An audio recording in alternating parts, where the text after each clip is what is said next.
So may bago tayong dating na item na cassette na siya pero build, may naka-build na sa loob niya na ratio. Ayan. Ang name niya, ang code name niya is FBTC, FBT na cassette 95 1/8 UPC. So 1/8 siya na cassette splitter pero meron na siyang ratio sa loob. So ang ano niya na lang is in tsaka out na lang. Dalawa na lang. Alisin muna natin to. In ang green, yellow ang out. So plug and play na lang siya, hindi mo na kailangan mag-loop sa knockbox. Ito na lang ang aalalahanin natin. So meron na tayong OLT dito, 1 pon yan. Reading natin siya. Pang 8 nap nga pala to. Ayan, pakita mo dito. Yan, 8 nap. So ang ratio na to, 8 nap. Kadalasan naman ang ginagamit natin is, tutok mo dito, 95, 90, 85, 80, 75, 70, and 50. So 8 nap na yan, 7 ratio. So ito yung reading ng OLT natin. Paano ba yan? Ilaw natin. So 9 dBm siya, yan. 9 dBm, yan. 8 dBm pala kasi 1 pon. So tatry natin siyang i-reading. So salpak nga natin, ang in palagi is green. So pagpalagay na natin, ito na yung latag mo na 1 core papunta sa unang nap mo. Ito na yan, yung patch cord na nilagay natin doon. Pagpalagay natin na yan na yung latag mo. Then syempre papasok siya sa green, ito ang in. So salpak natin, coupler. Yan, in. Then si yellow papunta nga sa pangalawang nap. So mamaya muna yan, dito muna tayo magbe-base. I-reading natin siya kung okay yung reading niya. Ano isang patch cord natin. So re-reading natin siya. Ay wait, salpak muna natin dito sa port ng 8 port. Ayan. So ayan bossing, negative. Hindi makita. Ayan, negative 14. So napakaganda ng reading niya. And plug and play na rin siya. Hindi mo na kailangan ng FBT na normal, tapos ilulup-loop mo. Ito, in tsaka out lang ang problemahin nyo. So, in yung blue, and palaging out into the next snap yung yellow. So, napakadali niya na, plug and play na lang siya. Bali, try natin, salpak natin out. Pagpalagay natin, nakalatag ka na ulit, papunta sa in ni second nap. Ito, second nap. So, sasalpak siya dyan, in ni second nap. Layo mo konti. Yan. So nakasalpak na yung in ni second first nap to second nap. So in yan. So ito papunta naman ulit ng third nap. Plug and play na lang siya. Try natin i-reading yung second nap ngayon. Kung okay pa din yung magiging reading niya. Try natin siya i-reading gamit patch cord. Yung client reading na to. So i-reading natin siya. Ayan mga boss. Negative 13. Napakaganda pa rin ng reading niya. So ganun lang ulit. Bali, yun nga, ang palaging in is yung green. So yung yellow ulit, pupunta ulit ng third nap. Pagpalagay natin ulit na nakalatag ka na papuntang third nap. Ayan. So third nap, ito yung third nap. Pagpalagay natin, nalatagan mo na. So in ulit. So yung green ulit, sasalpak ulit siya dyan. Gamit lang ang coupler. Pwede rin siyang fusion. Ikakat nyo lang to. So ayan, salpak natin. Then reading natin si third nap kung okay pa din yung reading niya. Salpak lang natin mabuti kasi konting ano lang dyan. Kunwari nakataas, high reading na yan. So salpak natin ng mabuti. Reading ulit natin yung port ni third nap. So gamit tayong patch cord. Ayan, salpak natin. Check natin yung reading dito. Sin natin yung LED pala, mas maganda. Ayan. Ayan mga bossing, negative 11. Napakababa mga boss. So, napakagandang reading yan. So, ganun lang ulit. Napaka plug and play nga, sinasabi ko mga boss. Kasi, in tsaka out na lang problemahin nyo, di ba? Isang green na in, then yung yellow, papunta ng next nap. So nakatatlong nap na tayo. Punta naman tayo sa pang-apat na nap. Ganun lang ulit. So yung yellow ulit, lalatagan mo papunta sa pang-apat na nap. Ayan. Yung yellow niya ulit papunta sa pang-apat na nap. So, yun nga, in ulit is yung green. Pagpalagay na natin, nakalatag ka na ng fiber mo, 1 kilometers, papunta sa pang-apat na nap. So, dudugtong lang yan ng coupler. Yan. Yan. Papunta ulit sa in ni fourth nap. Ang in niya is green. Salpak natin ulit. Then, reading natin yung port ni fourth nap. Reading natin yung kanyang client reading na rin. Gamit ulit tayo patch cord. Salpak dito. Ayan mga boss, oh. Negative 10 mga boss. Ayan. So napakadali niya, 'di ba? Kasi cassette na siya na naka-built-in na yung ratio. So kung ito ang ginawa ko, sample lang, 8 nap box 'yan. 8 nap box siya. Sample lang 'yan. Then pwede naman kayong mag 12 nap.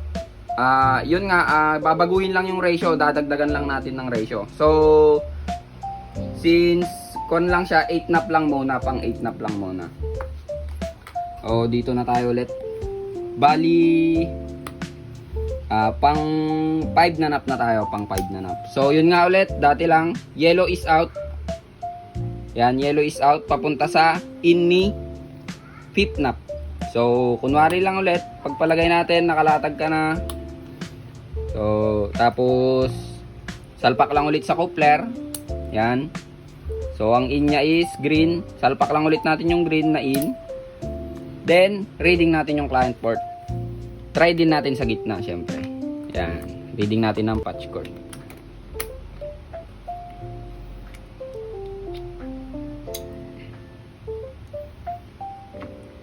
Ito example, mataas siya, negative 23. Ang titignan nyo lang palagi dyan, yung coupler, kasi meron niyang possible hindi mo nasalpak na mabuti. Yon, dapat yan dalawang tunog.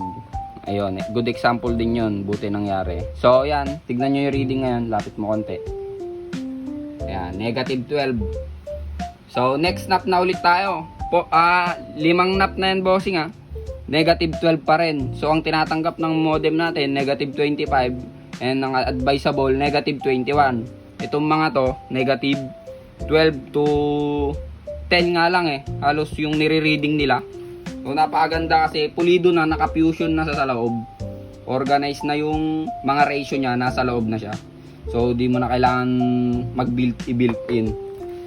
Kasi yon, ginawan na natin ng paraan para puro plug and play na lang. Mahilig naman tayo sa mga plug and play, mga Pinoy, di ba? So pang-anim na nap na tayo. Ito ulit, out, syempre, out ni 75-25, papunta kay 70-30.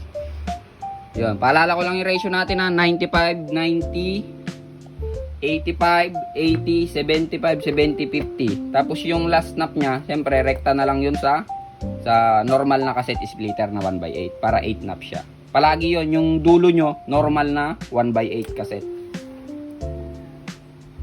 O, pasok ulit natin, pagpalagay ulit natin na nakalatag ka na papunta ng 1, 2, 3, 4, 5, 6 snap. So, yung out ni 75-25, sasalpak naman ngayon sa in ni 70-30. Napakadali, di ba? In and out, in and out. Wala ka nang problemahin kung anong ano. Ang i-memorize mo na lang, yung green ay in, yung yellow ay out. So, salpak natin yan. Kailangan nga, yon, dalawang tunog, yon. Reading natin ulit, client port. Gamit tayo patch cord. Ayan. Reading natin yung pang 6 snap, tama? 1, 2, 3, 4, 5. Tama, 6 snap. Ayan mga boss. Negative 12 mga boss. So, yan. Then, siyempre, sa last snap na tayo. Ganun lang ulit. Kunwari, nakalatag ka na. Salpakan mo yung out nung 70-30 lang, naubusan na tayo ng coupler. Kuha tayo coupler, salpak natin, kunwari nakalatag ka na ng fiber papunta sa yung last snap. Ito na yung 50-50. So ang gagawin natin dyan, yung green ulit, magsasalubong sila ni yellow. Palaging in ang green. Yan. So, salpak lang natin mabuti. Reading natin yung last snap natin.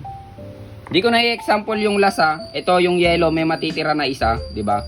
Siyempre, 7 lang yung ratio. Yung huling nap box nyo palagi is normal na 8 port. Meron ba tayong ano?